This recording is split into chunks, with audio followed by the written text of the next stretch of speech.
boys and girls.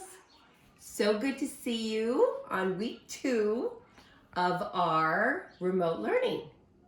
And last time I taught you a reading lesson, remember we learned how to reformat. And you are getting so good at identifying narrative, informative, and informative narratives, writing. We are going to improve your understanding of what you read. As I read a passage, I will stop and tell you what I am thinking.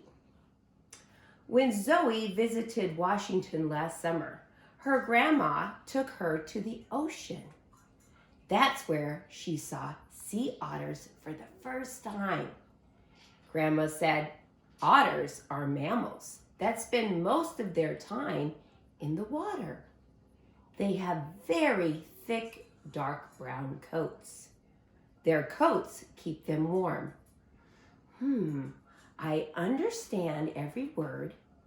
I know that the point of view is third because I did not participate in the story.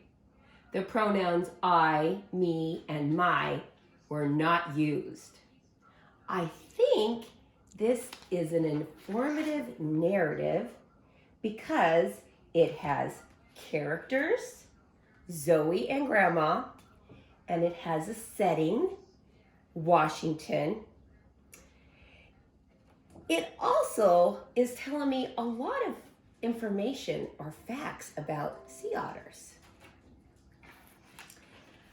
I must read on to see if there are more facts. I will start a folder about otters. I will add that they spend most of their time in water and that they have thick brown coats that keep them warm. I'm going to read on. Zoe saw one use a small rock to pry a shellfish off a big rock. She also saw it use the small rock as a hammer. I understand every word except pry. But I think pry means to move because the otter was trying to move the shellfish off of a big rock.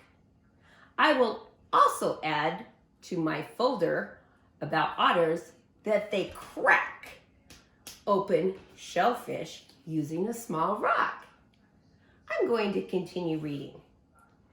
The otter hit the shellfish until it opened. He ate the meat inside. Zoe thought otters must be very smart. Grandma laughed when Zoe said that just think what they could do with real tools. Well, I am certain this is an informative narrative because it had all the narrative and informative elements in it. It had a plot, a setting, characters, and a lot of information. I also realized that the author's purpose was to inform in an interesting way. I am thinking about the 5 mental actions, and I want to talk to you about mentally summarizing. That is confirming or deriving the main idea using stated information and information already learned. So let's think about the information that we've already learned in this text we just read. We know that otters are very smart animals. And if you look at the last 2 sentences, I'll read those. Zoe thought otters must be very smart. Grandma laughed when Zoe said, just think what they could do with real tools. So if I look at those last 2 sentences, I can mentally summarize that the main idea of the passage is that sea otters are smart mammals and that they use tools. if we know the main idea of a text, it will help us know the best title for the text. I am going to read you different choices for a title. And let's talk about what the best title would be.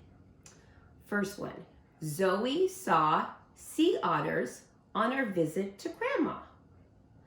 Well, it did talk about Zoe seeing sea otters with Grandma, but is that the main topic?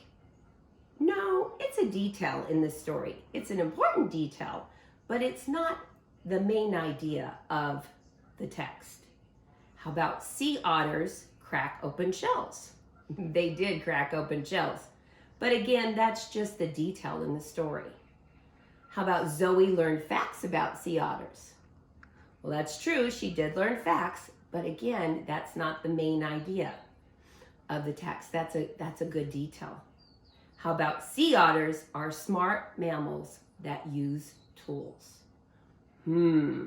Yes, we learned that sea otters are mammals, and we learned a lot of facts about what they look like and what they do, and we learned that they use tools, and they must be very smart to use those tools. So that would be the main idea.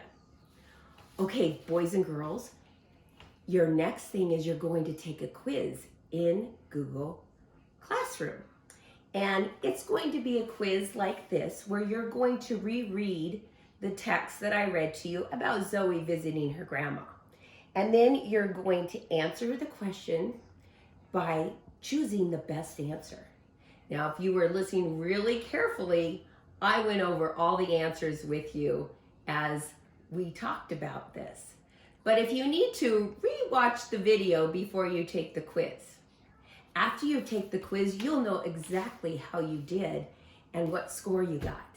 So good luck and have fun taking the quiz. Bye.